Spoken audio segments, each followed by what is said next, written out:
The Parent Advisory Council is a panel of parents with lived experience. What I believe it is a group of people that come together and have a voice for the people who cannot have a voice for themselves, like mothers who are still struggling, or people that just are too intimidated to talk to somebody, or in the position in their life to do so, because we are, and we've been where they've been, and we're their voice.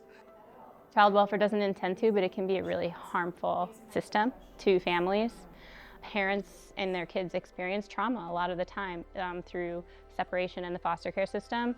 A parent advisory council is comprised of parents who have lived experience having had a child welfare case themselves. It's really important to say, hey, you have this lived experience, and what is it that from that experience we can improve? How can we do better? There's a statewide parent advisory council, and some of the members from that advisory council had given testimony to the program managers at child welfare across the state on a topic they were really passionate about wanting to improve at the time.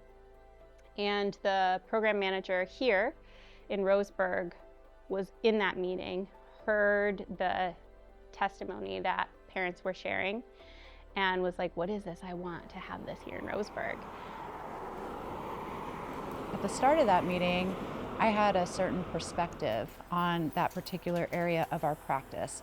By the conclusion of that meeting, based on what the Parent Advisory Council shared with us, I had a completely different perspective on that area of practice. And I found that experience to be so profound and helpful that I wanted access to parents in Douglas County who have actually dealt with and interacted with our local department.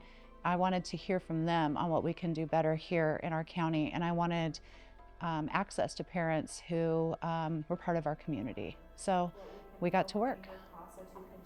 We were connected with Morrison Center and got some really great feedback and advice and some suggestions on how to do this the right way. We started conversations with Jessica and with Brittany to think about how would it work. We knew there was a state parent advisory council, but no one had done this locally. And so there was a little bit to figure out, how does this happen in a small community? How will we take this and make it our own? So being a parent with lived experience, somebody who isn't employed by DHS, it's important for them to know, what we bring to the table. Your opinion matters, what you have to say. People want to hear from you, and they respect you. Like you weren't, a drug addict or had your kids taken or have a criminal history. Yes, all of those things are still there, but that's not who you are.